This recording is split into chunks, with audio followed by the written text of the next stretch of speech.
Definisi hipnosis for teaching yaitu bagaimana konsep dan aplikasi hipnosis dimanfaatkan, diaplikasikan di dalam pengajaran oleh seorang guru kepada siswanya. Kenapa hipnotis itu perlu dilakukan? Ada sebuah pemikiran seperti ini. Zaman terus berubah. Di zaman dulu mungkin kita berbeda belajarnya dengan zaman sekarang.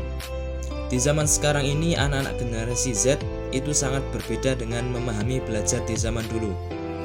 Zaman dulu mungkin akan lebih mudah belajarnya, lebih semangat belajarnya karena menurut mereka belajar itu sesuatu yang jarang didapatkan, suatu hal yang langka. Setiap orang ingin belajar, karena itu mereka sudah termotivasi dari awal untuk belajar. Tetapi makin kesini hal yang terjadi sebaliknya. Seorang anak itu belum tentu punya motivasi yang kuat dari awal untuk belajar. Seringkali anak itu tidak termotivasi, mungkin karena gurunya, mungkin karena materinya, atau mungkin karena sekolahnya. Karena itu, penting sekali jika ada yang bertanya, "Pak, bagaimana caranya agar saya sebagai guru bisa mengajarkan materi saya kepada anak-anak?" Meskipun mereka ada yang termotivasi, ada juga yang tidak termotivasi. Itu bagaimana? Oleh karena itu, dalam video ini akan disebutkan 5 langkah sederhana yang bisa Anda lakukan sebagai pengajar untuk bisa mengajar lebih efektif, lebih efisien dengan menggunakan metode hypnoteaching. Langkah pertama yang bisa kita lakukan adalah bangun interest, bangun kedekatan, bangun kenyamanan kepada anak, kepada siswa sehingga mereka tertarik belajar kepada Anda. Di langkah pertama ini adalah sebuah langkah di mana Anda menjawab sebuah pertanyaan, yaitu why. Why di sini adalah mengapa anak harus belajar materi ini sekarang. Kemudian yang kedua, why-nya adalah mengapa anak harus mendengarkan dari Anda. Kenapa dia harus benar-benar langsung dari Anda, bukan dari orang lain. Nah, dari sini berarti kita bisa mengatakan bahwa kalau Anda bisa mendapatkan jawaban why ini, anak akan termotivasi, akan siap dan akan bersedia fokus kepada pelajaran Anda. Bagaimana cara Anda untuk menemukan why ini? Hal yang bisa Anda lakukan adalah dengan bercerita. Anda ceritakan pengalaman Anda bisa, Anda ceritakan tentang pengalaman orang lain juga bisa. Bahkan Anda cerita tentang hal yang fiksi, hal yang tidak pernah terjadi juga tidak masalah. Yang penting, ketika Anda menceritakan hal ini sangat berkaitan dengan materi yang akan Anda sampaikan. Sehingga ketika cerita Anda sudah bangun, cerita Anda sampaikan di siswa, maka siswa itu akan berpikir bahwa menarik juga ya pelajaran hari ini ya. Menarik juga ya pelajaran yang akan kita pelajari ya. Nah, ketika ini sudah dapat, sudah oke, siswa itu akan terbangun interestnya. Maka dia akan siap menemukan filternya, siap untuk menerima pembelajaran dari Anda, dan siap untuk mengosongkan gelas pikirannya. Kalau itu sudah terjadi, maka Anda siap mengajar menjadi lebih baik. Jadi yang pertama, bangun interest dengan membuat sebuah cerita. Hal yang kedua yang bisa Anda lakukan adalah Anda persiapkan yel-yel sederhana untuk membangun kelas agar lebih semangat, lebih atraktif. Yel-yel yang dimaksud adalah mungkin gerakan-gerakan yang bisa dilakukan oleh siswa.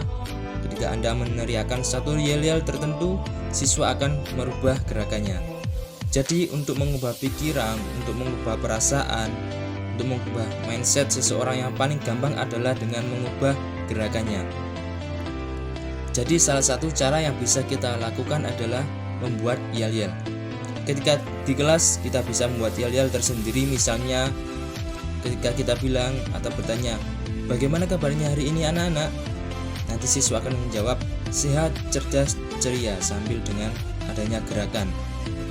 Kemudian kapan yel-yel ini Anda gunakan? Nah, Anda bisa gunakan yel-yel ini ketika Anda berada di tengah pengajaran dan pada saat mengajar Anda melihat situasi kelas sudah mulai kurang kondusif atau situasi kelas itu mulai ngantuk.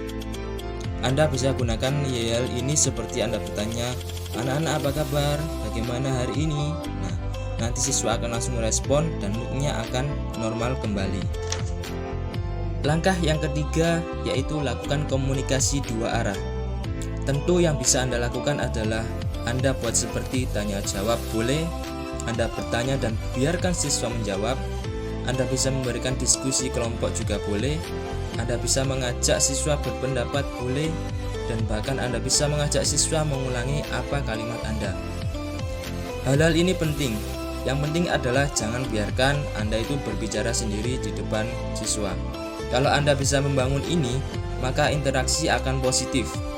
Kalau ditanya interaksi ini pada saat kapan bisa dilakukan, menurut penelitian dikatakan bahwa kemampuan manusia mendengarkan secara efektif itu adalah hanya 7 menit. Jadi kalau Anda ingin berbicara sendiri, pastikan kurang dari 7 menit. Di atas 7 menit, pastikan langsung buka yang namanya interaksi. Anda bisa bertanya, bagaimana anak-anak? Menurut Anda gimana?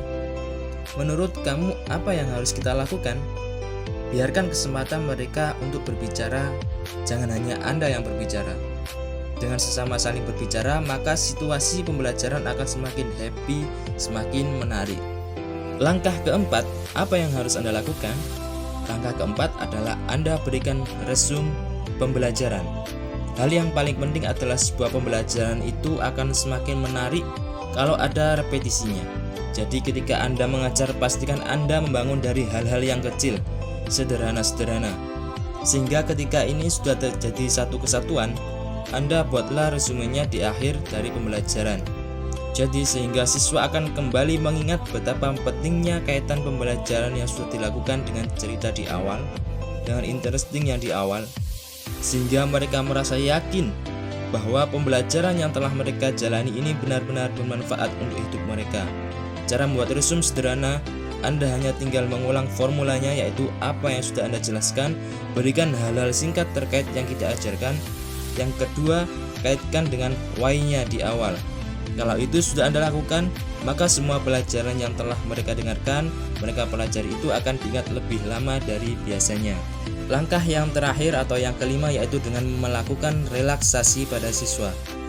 Relaksasi ini bisa Anda lakukan di awal, di pertengahan pembelajaran, dan di akhir pembelajaran. Semisal ketika pembelajaran itu adalah 40 menit. Jadi selama 20 menit pertama belajar dengan metode hipnotis. Pada saat 20 menit sudah selesai itu, peserta disuruh break, diam, tenang, hening sambil didengarkan musik relaksasi atau lewat omongan kita. Hanya 3 menit saja. Pada saat break 3 menit, siswa tidak melakukan apapun selain duduk, diam, tenang, memejamkan mata dan dengarkan musik yang kita putarkan. Dan ternyata jeda yang ditambahkan dengan relaksasi itu membuat filter dalam pikirannya itu kembali seperti normal lagi. Artinya siap menampung pembelajaran lebih efektif sekali. Kebanyakan orang itu dipaksa untuk menerima semua pembelajaran sekaligus, tetapi dia tidak mendapatkan apapun dari pembelajarannya. Hal itu terjadi karena tidak adanya juga biarkan manusia memproses dulu pembelajaran sebagian. Biarkan jeda dengan relaksasi, maka lanjutkan lagi pembelajaran Anda. Jadi istirahat ini membiarkan tubuh dan pikiran siswa itu refresh kembali. Hanya lakukan 3 menit. Lakukan relaksasi bisa dengan kalimat Anda, bisa dengan musik relaksasi. Kalau ini bisa Anda lakukan, maka siswa akan semangat dan optimal dalam mempelajari pelajaran yang Anda berikan.